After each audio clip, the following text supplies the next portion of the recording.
Thank you very much, Madam Deputy President, and I rise today to speak in relation to the MPI and the vitally important issue of consumer protection. Now, it's quite clear that the Morrison Liberal government has failed to act on delivering better protections for consumers on a whole range of issues, not least of which we're talking about the reform of the financial sector. And I'm going to come back to that issue, but I want to outline some of the history leading up to this, and to make the point, firstly, that when it comes time to step up to address issues that are of concern to Australian families, the Coalition has either been missing in action or has had to be dragged kicking and screaming to do the right thing. And I talk about some of the big issues in Australian history which go to some of the fundamental protections that Australian families enjoy. Things like universal healthcare. Universal healthcare was something that was opposed by the Coalition government at the time, in the 70s with Medibank and later with Medicare. When it comes to the retirement savings of Australians and the formation of the industry's superannuation system, the occupational superannuation system. Again, this was something that the Coalition opposed vehemently. And when we come to reform of the financial sector and the appalling scandals that have bedevilled Australians, not only in the last few years but over the previous 10 years or so, we see once again the government either choosing to stick its head in the sand, looking after its big business mates, its banking mates, and eventually having to be dragged kicking and screaming to do the right thing. So we know that the precursor to the more recent scandals were some of the scandals that took place during the previous period under the Labor government. And we saw the things like the Storm financial collapse, Trio Capital and Westpoint. Now, all of these things were looked at by the previous Labor government, and there was a parliamentary joint committee on corporations and financial services inquiry in 2011-12, and the reforms that came out of that included financial advice providers being legally required to act in the best interests of their clients, eliminating kickbacks to financial advisors. But these were the things that were actually fought by the Coalition. They voted against Labor's Future of Financial Advice legislation in the House. They voted against FOFA in the Senate, and they tried to undermine the functioning of the FOFA reforms when they came to government. But thanks to Labor taking up the fight on the finance front, FOFA was able to continue on, and we went on to see some further work being done by ASIC down the track. For example, in 2016, they found that customers were paying fees for financial advice that was never provided, and there were more than 300,000 customers affected by this scandal. And in the face of all of these scandals, at the time, not only was the government dissembling and trying to fight against Labor's sensible reforms, and I remember at the time the comments from the Minister for Finance and Senator Cormann and Senator Sinodinos opposing some of these changes.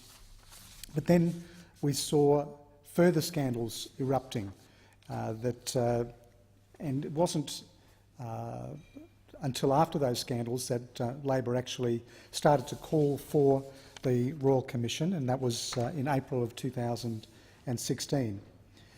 But we called for the Royal Commission in the face of all of the mounting evidence that was there. We saw the pain that was being inflicted on ordinary Australians by banks which had a total culture of greed, being driven by the profit motive, return to shareholders at all costs.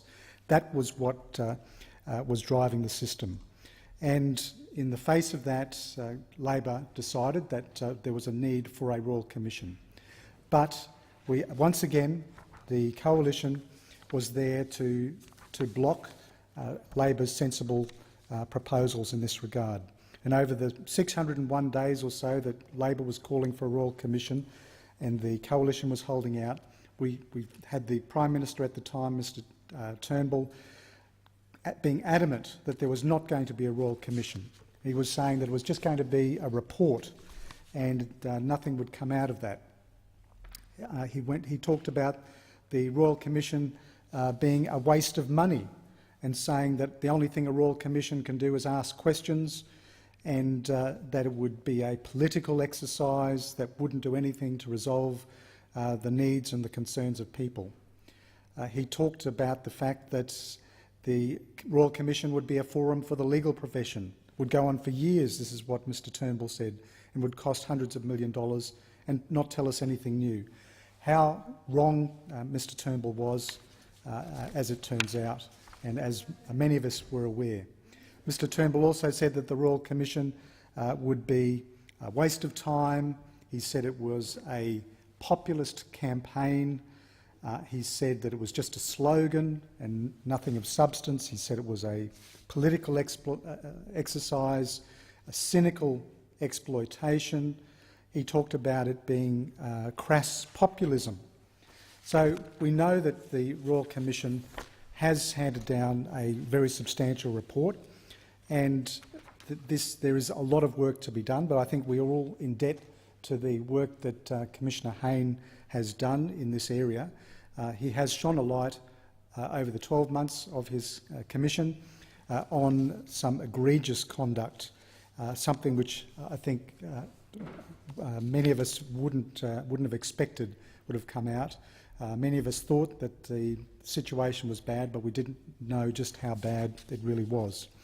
So this opposition to the Royal Commission, I think, has been a low point for the Coalition. But the opposition to the Royal Commission is not the only way in which this government has let down Australian consumers. And I can make reference to some of the work the Senate Economics Committee has done in terms of its inquiries in a range of areas, looking at the issue of non-conforming building products and the very slow rate of response by the government to a whole range of issues that are coming out there, particularly asbestos coming into Australia continuously, the government's failure to protect Australians in their homes by taking the step of supporting Labor's principal position of proposing a ban on the introduction of flammable cladding into Australia. The issue of foreign bribery is an area where the government has had an extremely slow response. On the issue of general insurance protections, we had a report in this area, Australia's general insurance industry, sapping consumers of the will to compare, finding there were issues with competition in the general insurance market. And of course, I've already talked about the future of financial advice and the scrutiny of financial advice as well, which has been an area where the government has been completely missing in action.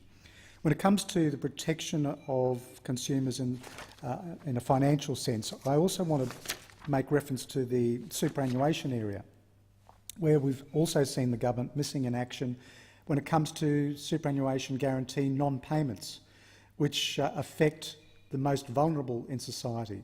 The rates of non-payment of superannuation are in the billions of dollars, which has occurred under this government's watch, and collection and enforcement action by the ATO has been very, very disappointing.